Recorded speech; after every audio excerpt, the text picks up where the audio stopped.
Hey, everybody, and welcome back to another edition of Career Cloud Radio. I'm your host, Michael Gardon. Today, my guest is Alex Oliveira. Alex immigrated from the U.S. from Brazil when he was 10 years old. His family started doing odd jobs and eventually built a multi-million-dollar clothing business. Alex always knew he wanted to own his own business, so he went to work at his parents to learn everything he could. There, he learned his superpower, or circle of competence as we call it, was lead generation and sales. He then took that superpower into multiple industries, from clothing to construction to online client service, and built multiple successful businesses, but not without failure. Alex then took a step back to design a better work-life balance when he was at the top of his business game. He's a dad to 4 and a husband, and wanted to spend more time with his family doing things that matter. He now hosts the Dadpreneur podcast and website dedicated to teaching digital marketing. In this episode, we track Alex's career.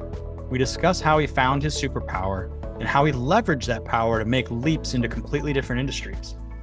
We also dissect how he transitioned his business to fit into his life instead of sucking the life out of him. Finally, we discuss what skills he's trying to teach his 4 kids for the future. I hope you enjoy this episode with Alex Oliveira.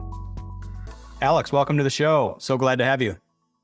Thanks, Mike. I'm happy to be here. Excited to talk to you. So a while back, I was on your show, the Dadpreneur podcast, which I just love that name. It's fantastic. And we really hit it off because we got a lot in common. Being the dad angle, the entrepreneur angle, the trying to figure out life and fit everything in and have room for all it is that we want to do. So I'm really excited to expose you to our audience and people that listening to Career Cloud who kind of want the same thing. They want to figure out how to live a great life. Career is part of that, right? And sometimes that means they need to change completely what they're doing. And sometimes maybe it's just a subtle shift. So I'm really interested to hear what you have to say and the advice that you have, for our audience. So to kind of kick things off, we were talking a little bit about, your backstory and maybe a few of the different things that you've done over time. So I'd love you to start there. Take us back to maybe, wherever it is in your career journey that you'd like to start, and weave us a little bit of story in terms of where your career path has taken you up to what you're doing now. Yeah, sure. I mean, look, my family, we came from Brazil as immigrants in 1988. I'm 10 years old at that point. Many of my family members own businesses in Brazil. And, like every small business owner, I watched them go through the cycles of the economy, and I always wondered, like, how does that work early on? And when my parents came here and started their own business, I got to work at the arts and crafts shows, flea markets, go buy fabric because it was a clothing business, right? And they built a very successful multi-million-dollar company with more than 50 employees. And I got to experience that, and I had other jobs throughout, busboy, this, that. But by the time I go to college, I'm convinced that I want to own my own business. The problem with that, Mike, and I think this will also resonate with a lot of your listeners, is that I was never a great student in school, And so I had this thinking like, well, I can just skip all of that and go right into business. And of course, my parents were like, no, this is what a good parent would do. So I did go to college, and probably with like 2 semesters left, I dropped out. I had met she's my wife. Then we were just neighbors. I convinced her to move to South Florida. I took over the family business. And so I was 20 years old at that time as a CEO of a company with, all these employees and clients. But I wasn't ready for that. That's the truth. I wasn't ready for that on so many levels. I had the education, but like most of us find, is that the education can only take you so far. It's that hands-on, but really from like 10 years old to 20 years old, I'm convinced I want to be an entrepreneur. I like it. I see what it's done for some of my family members.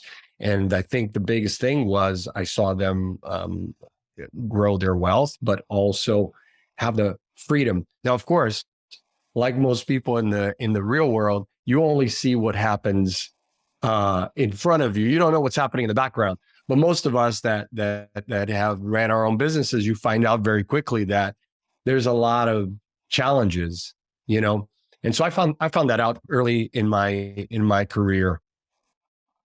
So I want to ask about the education component. So you said you weren't the greatest student. I really wasn't either. I wasn't terrible, but it felt like I had to work really hard to kind of meet minimum expectations. What was it that gave you such trouble? Was it just you weren't interested in the subject matter? We hear that a lot. For me, it was kind of I think the learning style of education it didn't fit me. Like I'm an experiential learner. I need to learn by doing rather than learn by reading. And so that was my That's problem. right. But what was your experience? Absolutely. You're so right. Right on, whether it was science, math, English. I even remember my marketing class, a teacher that was so hands-on, he'd have us bring in like empty boxes of like cereal and, pizza and all of this. And he'd break down like what a marketing campaign looks like. That was seventh grade, Mr. Levy. And we were exposed to that. And in science, Mr. Benson, the same thing. He would break down experiments. But when it came to the books and to the actual studying for a test, not so good. I think there was just so much resistance there. And I agree with you. Having, spent the last 5 years homeschooling our kids and having spent the last 10 years teaching, I taught at university to MBA students. I see that, it's not a one size fits all, like we build a curriculum at any grade level and we deliver it in mass. I get it. That's how education has to be because there's no better way of doing it. But I think, yeah, I would have thrived in a very different environment that was more hands-on and allowed me to use my creativity. Because in those classes, definitely, and even like I think of like English class, I definitely had a few teachers that kept me awake. And I say awake because I slept a lot through school. But so I always thought the teachers that were good are the ones that could keep me awake and interested long enough to just get through the class and even stay after class and really get deep into the material. So to your point, it's that hands-on and having gone through that myself, I think of that for my kids today, that there's two of them that are much more like my wife, a really good student.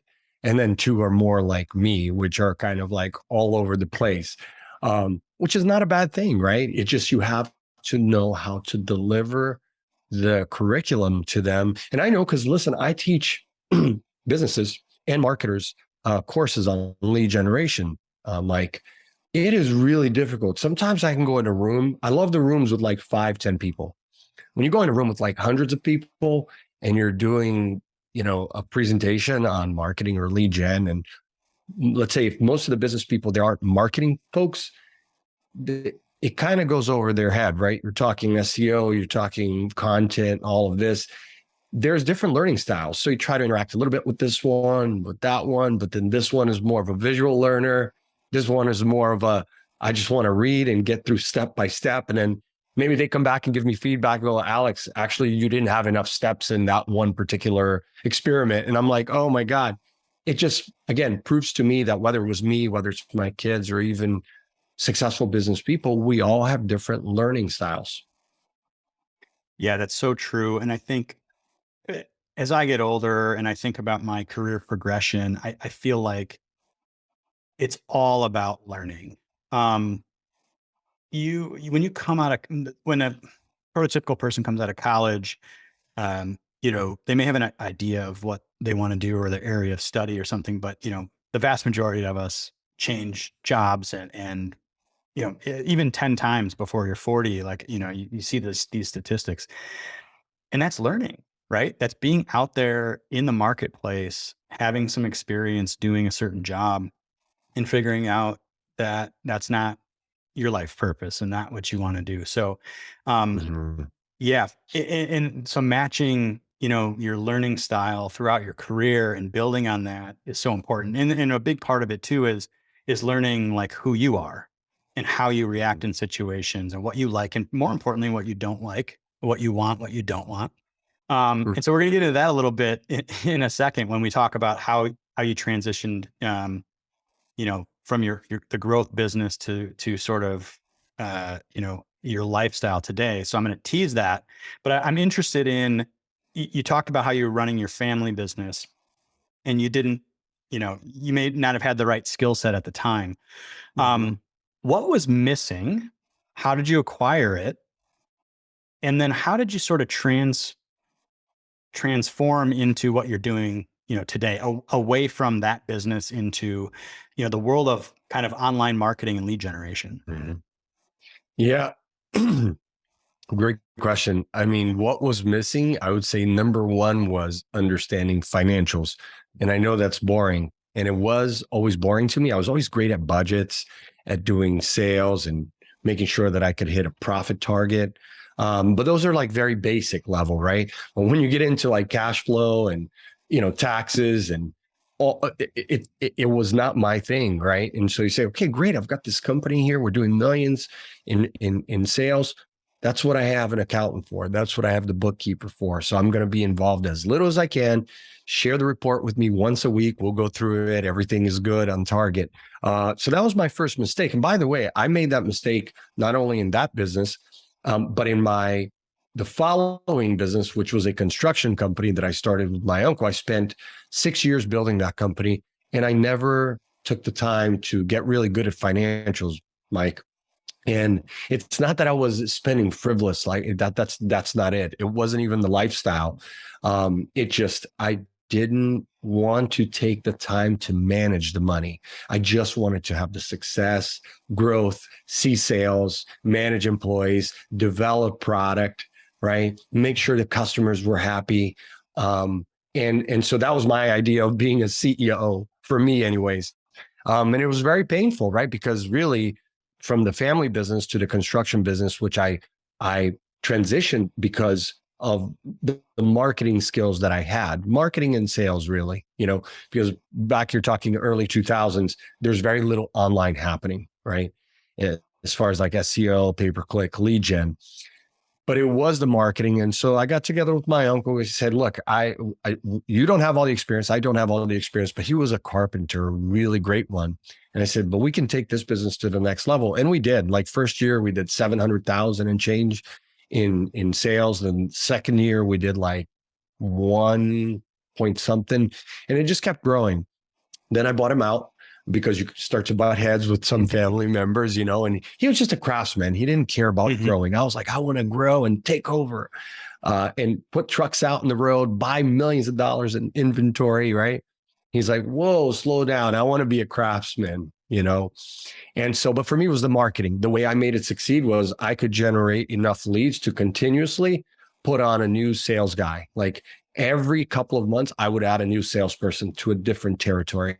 So for those of you listening, whether you're changing careers, you have your own business, your side hustle, you can't do it on your own. You need a sales force, right? Now, if you say, well, look, I'm going to sell a product online on Amazon. Okay, maybe it's going to be done automated, no problem. But if you're out there selling services and a product face to face, the only way for you to grow is to understand sales and understand how you build a sales team. That I knew how to do and how to get good products in front of people. So I did that for about 6 years. But again, I never learned from the family business to that business how to really manage the money. And then 2008 came. 2008 came and I was over leveraged.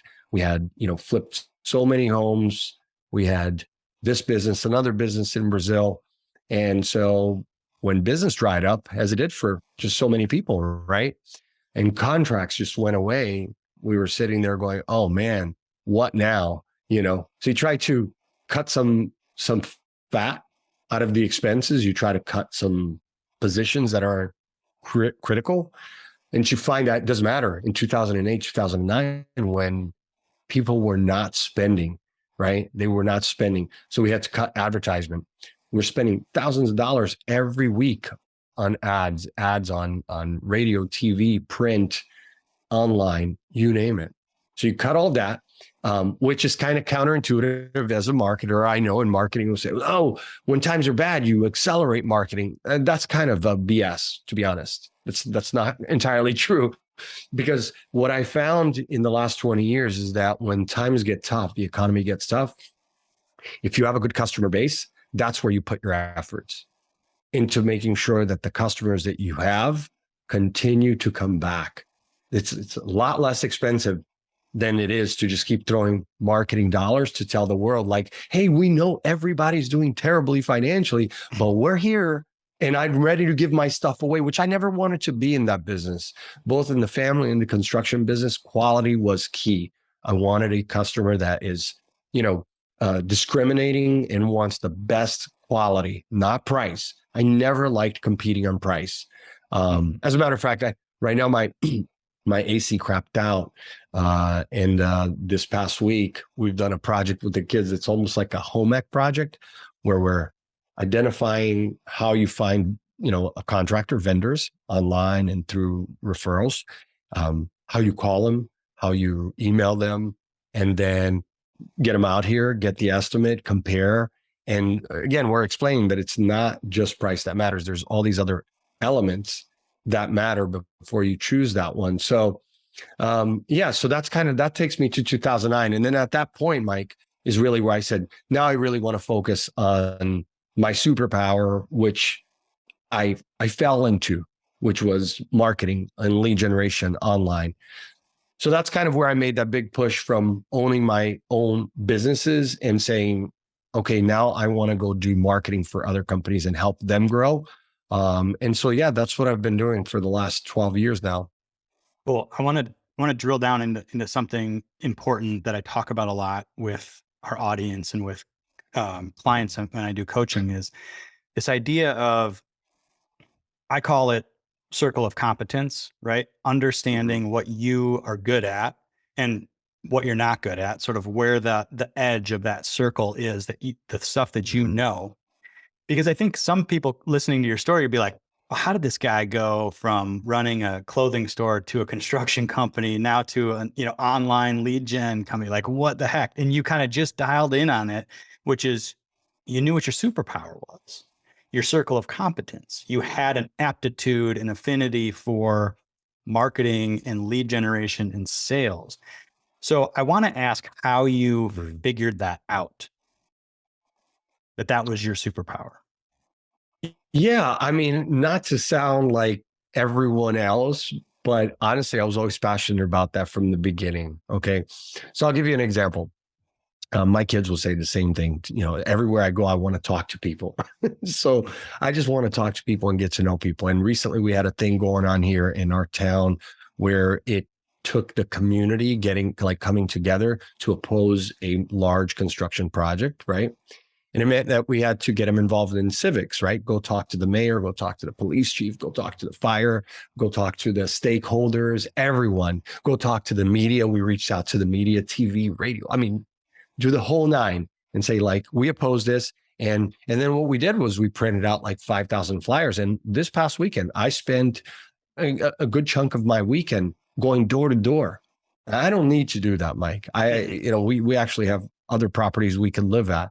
But I did that because we're here, we live in this town, and I felt like, okay, we can do something big. And we did. We printed out all these flyers. And I wasn't the only one. Thankfully, I had a half a dozen neighbors who were like, let's do it. So we go and knock door to door. So for most people, they're like, oh my God, knock door to door and solicit. That's like sales. I hate that. I've always loved that. So for me, getting that knock at the door, it's like a challenge. I'm like, who's going to be on the other side? And how can I compel them to listen to what I have to say and tell them that it's important to them? And if it's not, it's okay. I may get 99 no's and get one yes. So that's how I knew that I wanted to be an entrepreneur, and how I knew that superpower was big, because looking at my uncles and aunts, the ones who were really successful, and as well as my mom and dad. My dad was not great at sales. Actually, he hated customer service. You never wanted him to be the front face of the company because he was like, if they don't like it, we're like, whoa, you can't talk like that, Dad. My mom, on the other hand, was more like, hey, you know what? I want to make sure the customer is happy. We can go to the moon and back. So that's kind of where I got that. And I'm also like her in that way, that we like to talk to people and build relationships. And I find that it's easy to do in a marketplace, no matter what you're selling, because so many people are not that good at it. They're not that good at it, So I think it's a skill that for those listening and you're thinking about careers, if you haven't done a disc assessment, if you haven't done an aptitude, like you need to figure out, are you good at this? And I guess back to your point, Mike, if you're not good at sales, which in my opinion is one of the top 3, 4, most valuable powers you could have if you're trying to build a company, then you need to either find a co-founder or dedicate, the next couple of years to getting training or coaching. Yeah, I was having a conversation with a buddy who's a venture capitalist out in Silicon Valley. And I asked him, like, what is the number one skill kind of for the future of work or in your line of business that you see is totally, crucial for the future? And I thought it was going to be, Web3 programming or something like that. And he said sales. And I thought that was really, really interesting. And he meant it in the context of obviously sales for like software sales and enterprise level stuff, right? But he also meant in terms of, just convincing people, that your approach is correct. That might be internally in a company, selling a project, or it might be online, email sales, whatever it is. But that's what he said. And I do, after he said that, it's like, I get it, because think about how our world is structured today. Like nobody really talks to each other and has a good conversation anymore. People, it's text, it's Slack. Yeah, I was just going to say everybody's short video. Right. And so I think like your competitors, the pool of competitors of who you could compete with for sales skills is much smaller, because people don't necessarily think about those interpersonal skills, those soft skills as sales skills. So I agree with you. I think that's really, really interesting and a huge point for our listeners. On the flip side, I'm not good at sales, and I want everybody to know that. Like, I'm not. And I'm, you can still be successful. You can still go after what you want and build a life. But to your point, you have to recognize that. You have to know that that's a crucial missing piece. And then you have to design a system that supports you in that way. Right. So I went on a little bit of a diatribe there. And I want to ask, what was your dad's superpower, since he wasn't good at sales? How did he build this business as an immigrant to multi-million-dollar business if he wasn't good at sales? Yeah. So, I mean, really the product developer was my mom. So she was the one that understood fabrics and had been sewing her whole life before we came to the US. So she knew, I mean, actually growing up, I can tell you, like, most of our clothes, my mom made the clothes, right? And so it was funny because we always looked like we didn't have the cool stuff. It was always a nice shirt, but it was, and to her, it wasn't even that they couldn't buy it. She just loved doing it. And so when they came here, they had that opportunity. But look, they for the first few years, did odd jobs, construction, restaurant, cleaning, you name it, until they could save enough money to then set up that business. And it started small at the flea market, selling clothing. And it was my mom's creation. So she definitely was the creative and the visionary.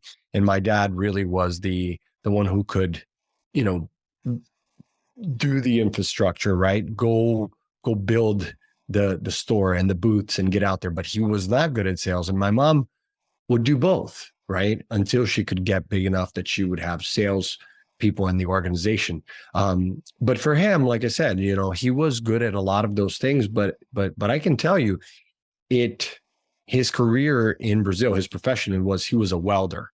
He worked on, everything from cars, trucks to airplanes, helicopters. And he was a hands-on guy, old school, right? Like to him, Mike, coming here, first of all, my mom learned the language much faster than he did.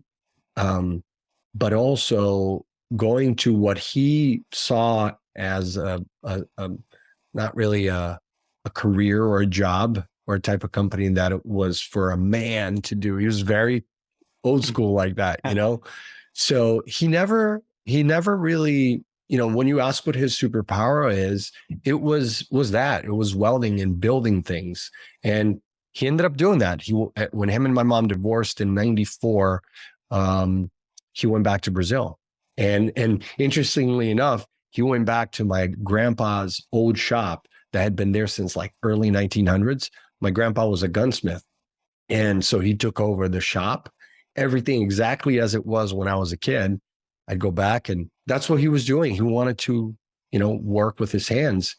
And in that business. So it's like interesting because there was a lot of back and forth between him and my mom, because even though they were making money, so for those of you listening, I mean, listen, money isn't the end all, because he wasn't happy doing his passionate thing, right? He definitely didn't want to do sales or customer service. So got it. And that's a great kind of tease for where I want to take the conversation. After the construction company, you got into the world of kind of online lead generation and teaching companies through your company, Predict. And talk to us a little bit about that company, because again, you took your superpower from clothing to construction and then into the world of online lead gen, which is amazing. But talk to us a little bit about that, because a very successful business on a big growth trajectory. And then you kind of did a reevaluation a little bit of that and decided to kind of downsize it, if you will. Talk to us a little bit about that. What went into the mindset and decision making, within that transition? yeah, no, it was there were so many things happening in our lives at that point. So another point that I want to make is that from 2006 to 2009, my wife had left her PR position to come work with me in the company. So she was vice president. And, it was great. We were growing. And in 2008, we were pregnant with our first son. And the following year, when he was, when she was due, we had a stillbirth. So we lost him full term, 9 months at birth. That happened simultaneously to this whole financial crisis and the business sort of going downhill. The one positive financial sort of thing that was happening at the same time is that our commercial side of the business was still doing well. So just to kind of take a step back here for the listeners, sometimes you're going to go through stuff in your life that you're not prepared for. You've never gone through anything like that. And that's definitely what we were going through at that time, February of 2009. We had to make that decision very quickly. Are we still here mentally in the right place to run a business, have employees?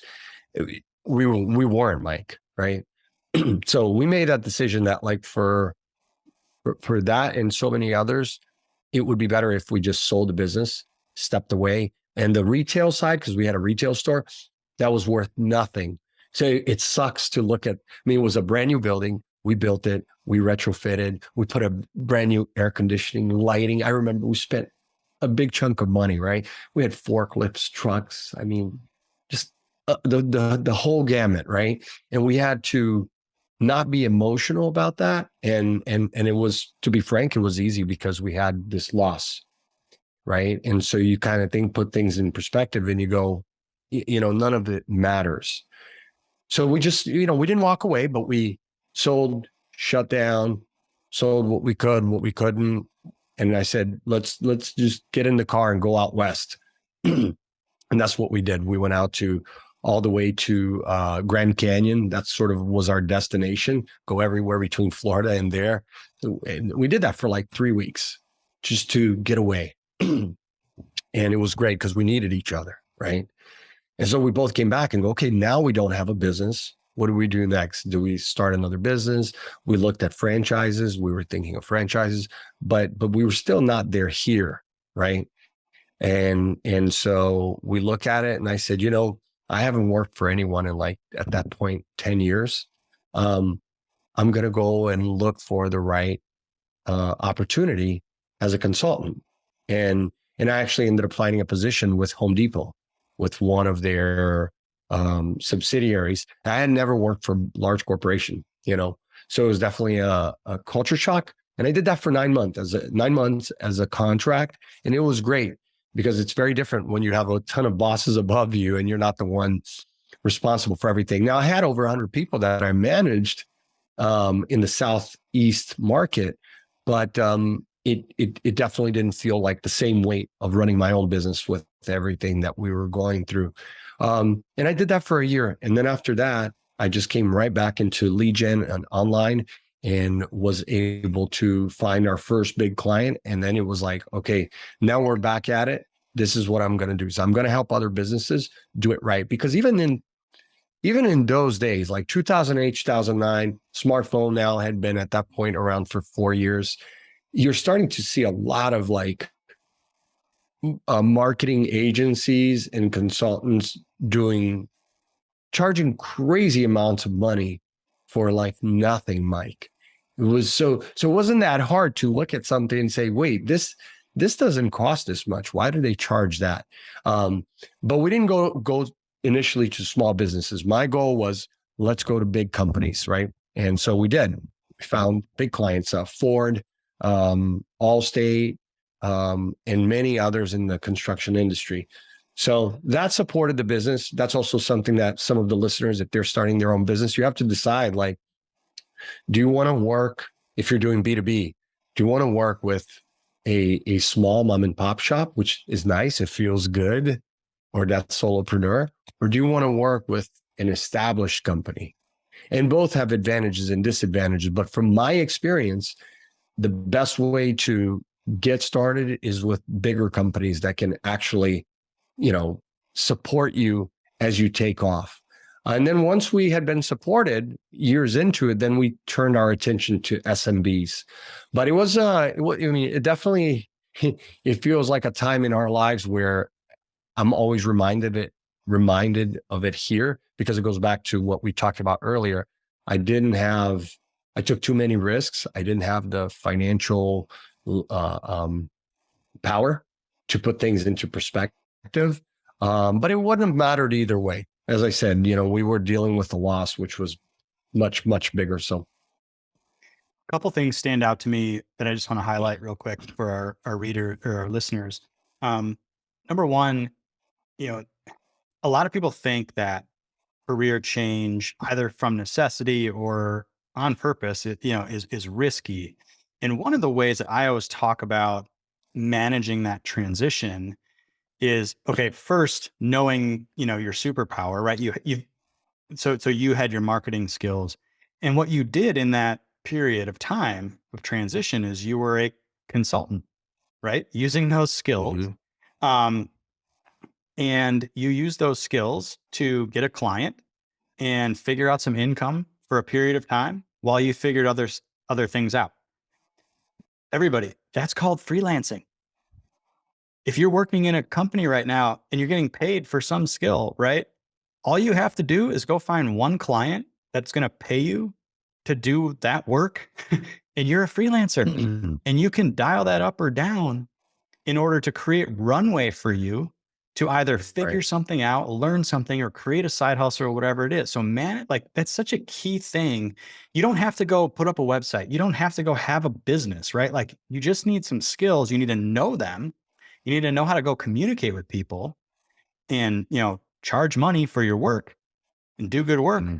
And you're a freelancer, and you can use that conduit to manage. I've done that several times as I've moved from opportunity to opportunity. I've just hung up my shingle as a consultant. I've helped, startups raise capital. I've helped large companies, investigate how they can build new products and services.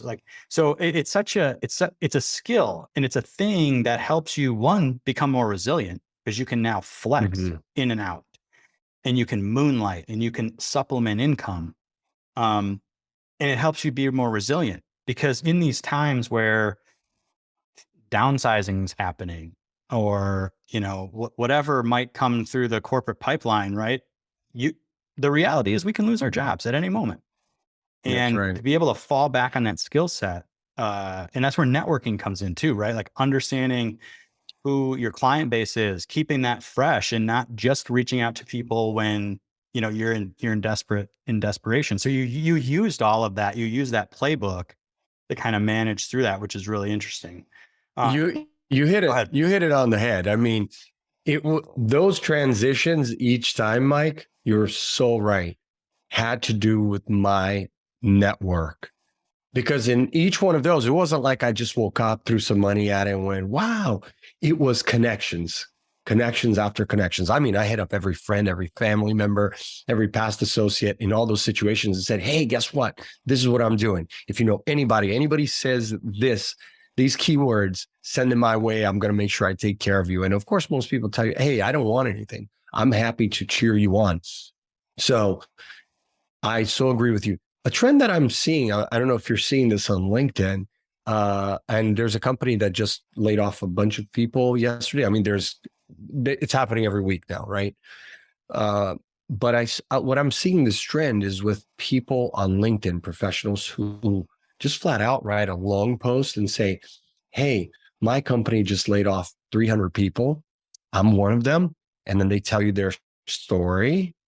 And then they kind of tag people and they're like, if you know or hear anything, throw it my way. And of course, back then we weren't doing that online because that just wasn't appropriate, you know. But I'm seeing that now. It's so interesting. And they're mostly Gen Z and millennials who are doing this. But I do think it's brave to go out there and say, hey, I was just laid off. Here's my story. If you know anybody, I would wonder if that's working, you know. Yeah, I think there's a little bit of a shift. I used to feel, at least, like if I got laid off, and I've been fired before, like Same. that there's a stigma there, right? Like there's a stigma. I'm bad. I did something wrong. And I think it's good that in these types of situations, a lot of times it's not. It's just the company actually did something bad, got overextended, got, That's right. too ambitious about what they were doing or whatever. And you're a casualty in that, right? So I think it's a great trend to kind of be out there and be like, this is what happened, guys. This is just facts. Here it is. Help me out. The old school Very cool person in me. So I like that. The old school person in me is like, all right, well, do a little elbow work. If you want me to do something, like go through my network. If there's anything that sounds interesting to you, tell me and I'll make the introduction. I think there's maybe a little bit more legwork that a person can do rather than just saying like, help me out. But I think it's a great thing. And that's the power of LinkedIn too. And if you have a strong network, people are willing to help you at the drop of a hat. Oh yeah, geez, I just talked to Alex. He's got an open spot. It seems like maybe you'd be a good fit. I'm going to introduce you guys. So that's fantastic. And I love it. I want to get into a little bit of your kind of, you made some lifestyle shifts. You talked about how you have kids. You've even mentioned how you're infusing some of these lessons into them already. You've kind of teased that. You have a podcast called the Dadpreneur Podcast. So I want you to talk to me a little bit about how you came to realize that like work is one part of your overall life design, life strategy. Like, how did you realize that? And then what are the steps that you kind of took to right size work within the bigger scope of your life? Yeah, I think, for me, it was like early on in my entrepreneurial journey, I remember reading, Forbes, Entrepreneur Magazine, going to conferences and just sort of trying to shoot for the stars like that.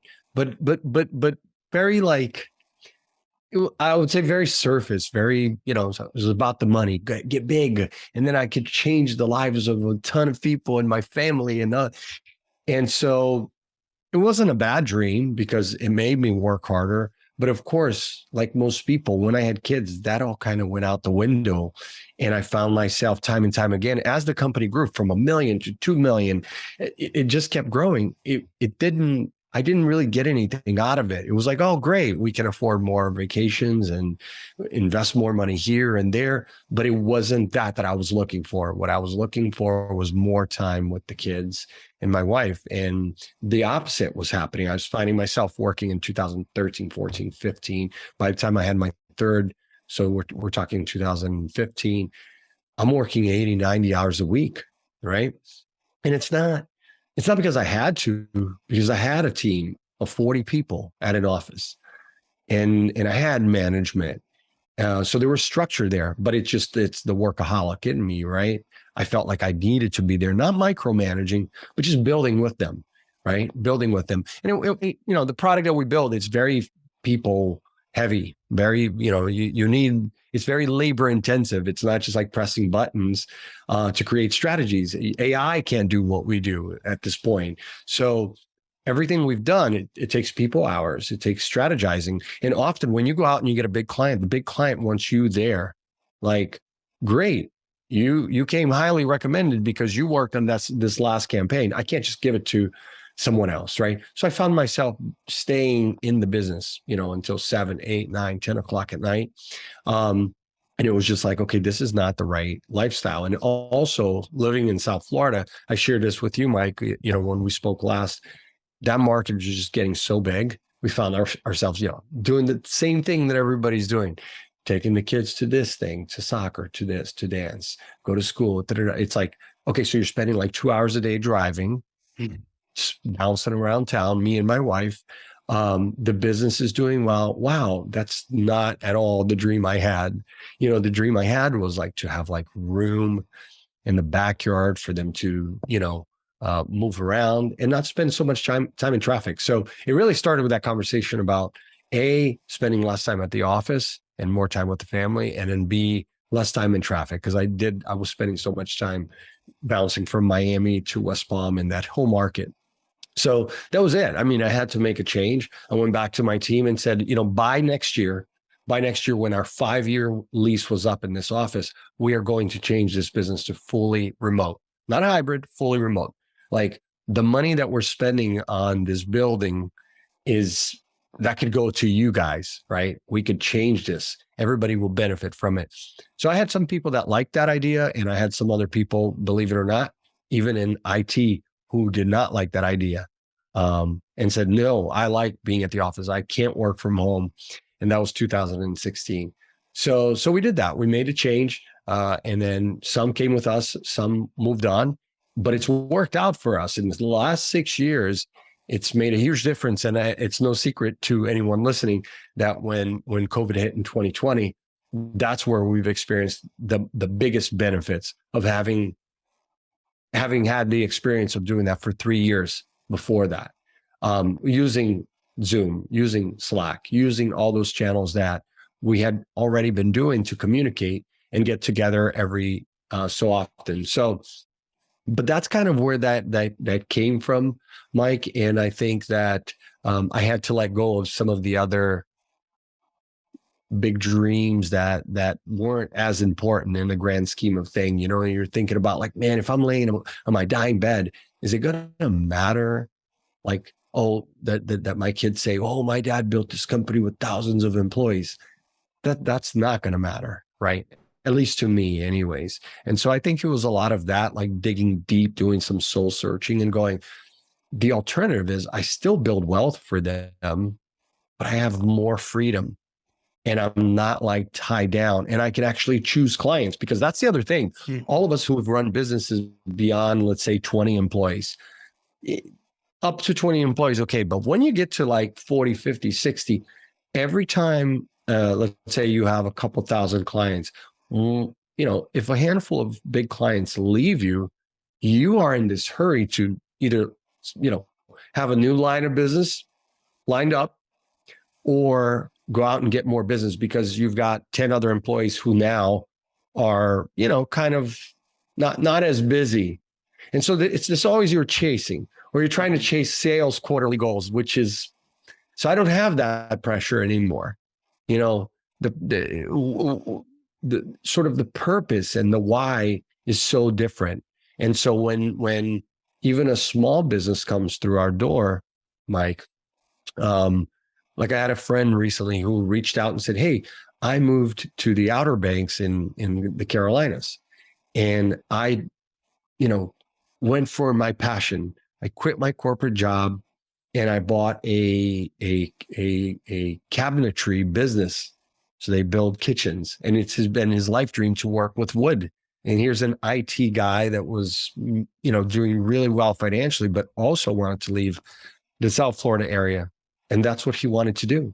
And so typically that wouldn't be a client for us because he doesn't have a big sales team. But we can make that choice today to say, even though it's not like a big account, we can help him solve some of his problems when it comes to leads, you know? Mhm. Yeah. I think about the changes like that I went through, at least, as I want to live sanely, but still be able to get my creative outlet and my fulfillment through work. Because I think that's very important. But yeah, I had a Mhm. similar situation where early on it was raise venture money, go, do something big. And my whole world has just changed. It's like I would rather help a handful of people completely change their lives than, make a really minute incremental change to a billion people, right? It's a complete mindset flip. And for me too, it was, I knew my career and that outlet and my opportunities had to take a back seat to my wife's, because my wife's a doctor. She's doing very, important work, helping Mhm. people, life or death type stuff.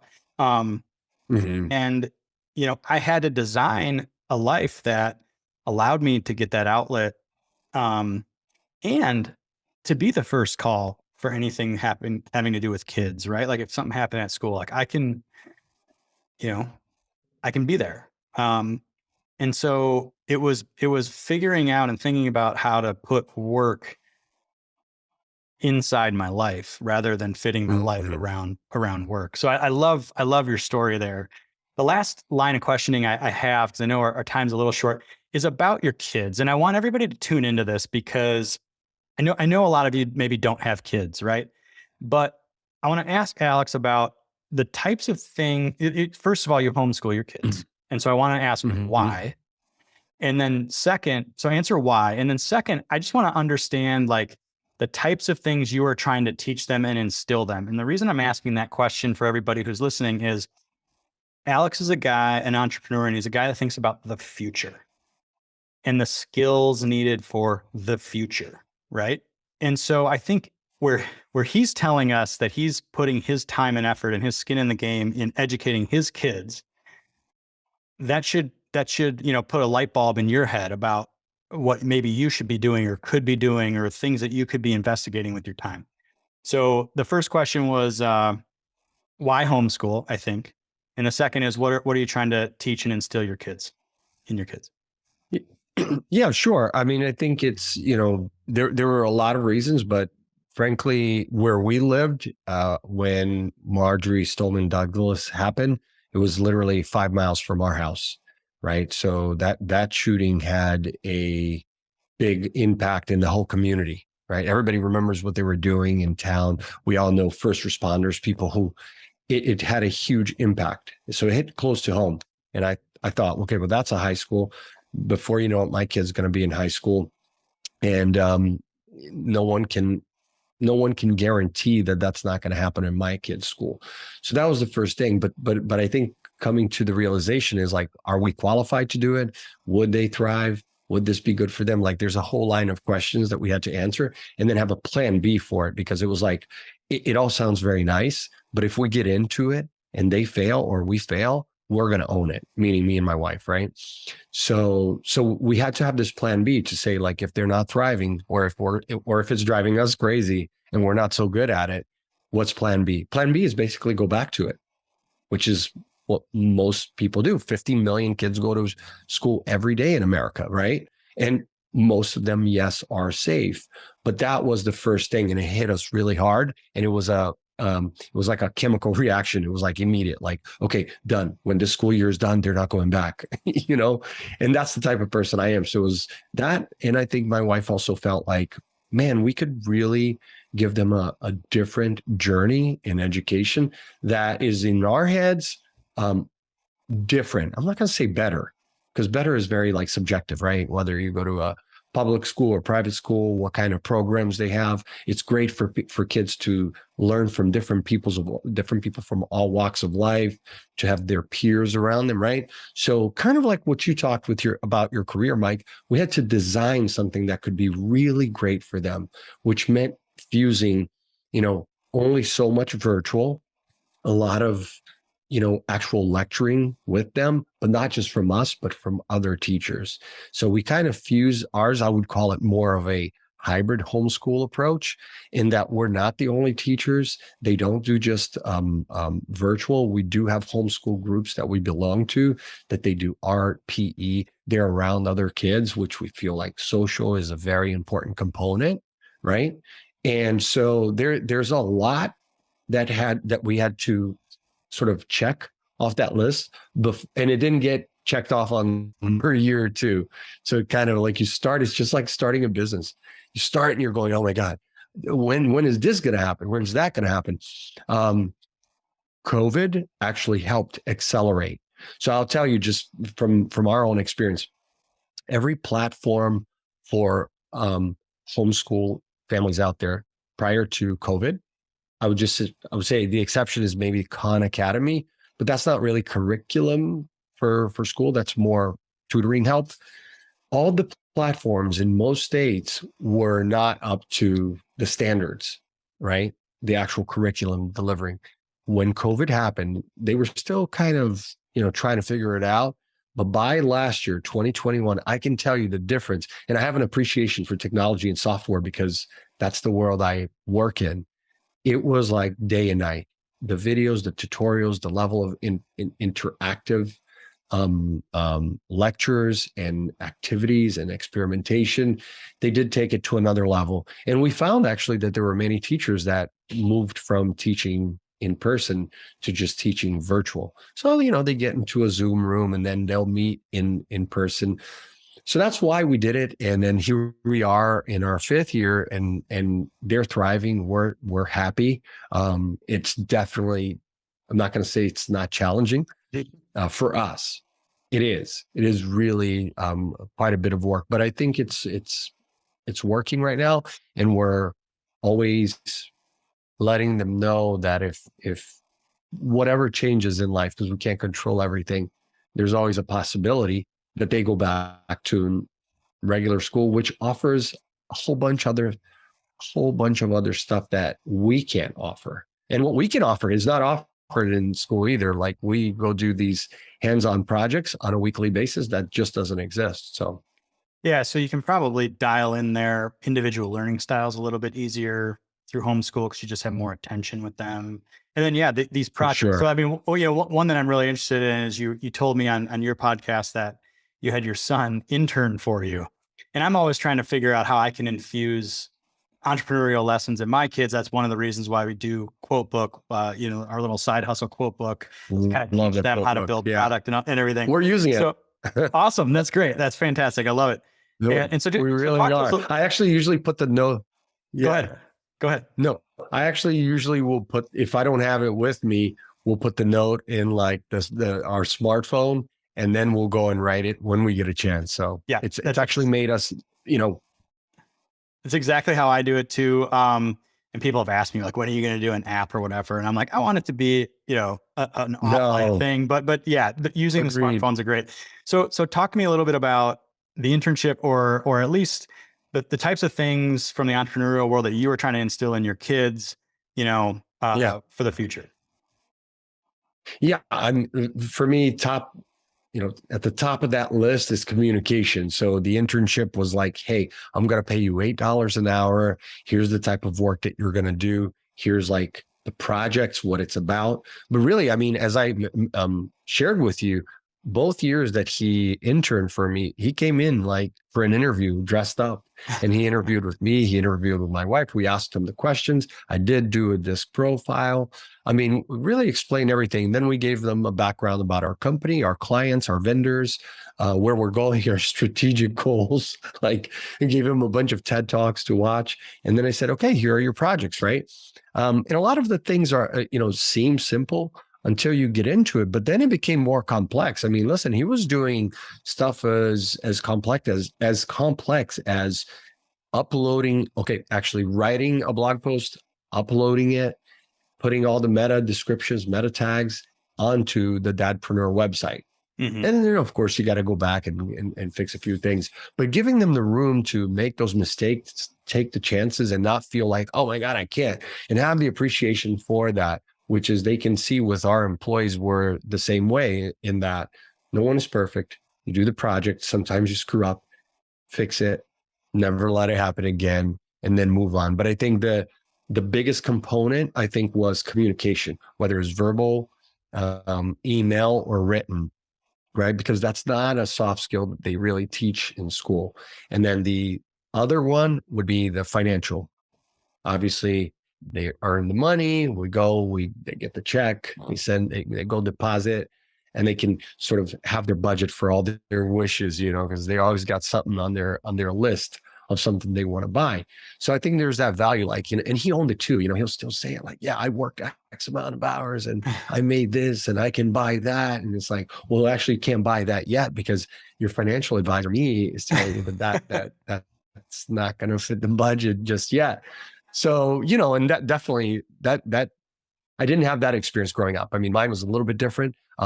But I think that's what we're hoping for, is that when they go out and, get into college and, or go work somewhere, is that they're ready with the things that are like most important to anyone who's running a business, and for the client as well. We talk about customer service all the time too. So it was a great experience.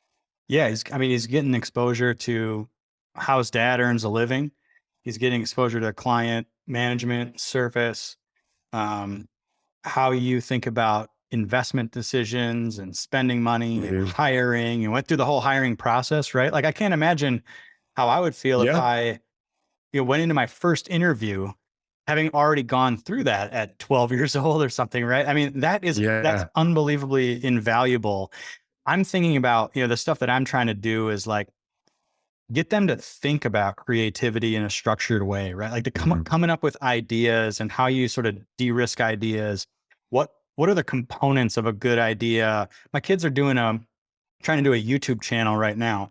They're, with drawing. And so they're learning how to that's nice. create videos, edit videos, do graphics, upload videos. And then I say, oh, what about this promotion thing, right? Like, you can't just hit publish and think everybody's just going to see it. How are you going to promote that? Like, what are the hooks?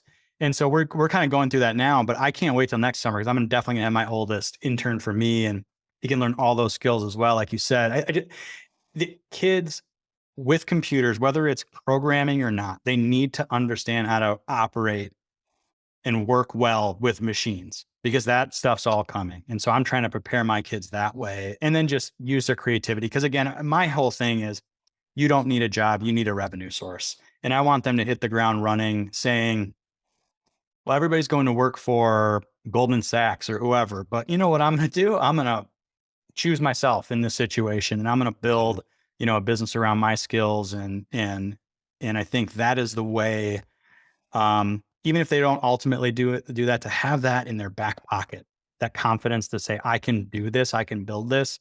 That's right. It's going to make them resilient to whatever change comes, down the road. So that's kind of what I'm hoping for out of my kids. Go ahead. But I think that's the key. That's the key there, Mike. You hit it on the head. It's simply exposing them to that thing. It's the opportunity.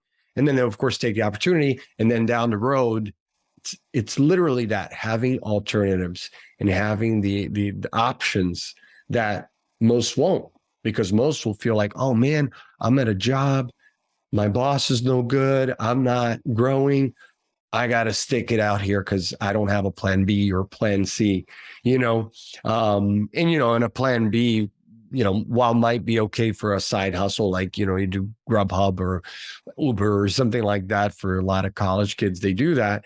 Those are very like temporary side hustles. I always like to, when I go speak at colleges too, is be like, there's really two types of side hustles. Like side hustles, there's the ones like that really, it fixes your problem like right now, which is monetary, Grubhub, right, Uber. And then there's side hustles that you are the creator. So you are the entrepreneur. You are not an entrepreneur if you're doing those other things. Nothing wrong with that, because that'll pay the bills. But creating like you're doing with your boys, I mean, that's huge, because so much online is only consumed. And we know that the search engines and the algorithms are designed to like just suck your hours out. Whereas when they're creating, that's huge. I think it's great. Yeah. So I'm going to definitely have to pick your brain on the internship, so I can make that happen. I'm going to pick your brain more when that time comes, but really appreciate your time here, Alex. We went a little bit long. I hope that's okay. Can you tell our audience a little bit about where they can find out more about you, or direct them anywhere that you would like to here? Yeah, sure. Just come to the dadpreneur.co website, dadpreneur.co, our new version with a free membership. And I mean, we've got a ton of free content there. We've got courses, we've got books, we've got a lot of free content, which we know a lot of people, they just want a quick fix. Here's the bad news when it comes to digital marketing, online lead gen. There's no shortcuts. Honestly, there's just a lot of hard work. There's no like secret sauce. It's just a lot of work. And so if you set your mind to it, make that, one of your superpowers, I guarantee you'll build your business, generate more leads, and be more successful. But yeah, check us out at dadpreneur.co. All right. Awesome. I really appreciate your time. Like I said, I look forward to continuing our friendship many years into the future, and best of luck with everything. Thanks so much for being here. Thanks, Mike.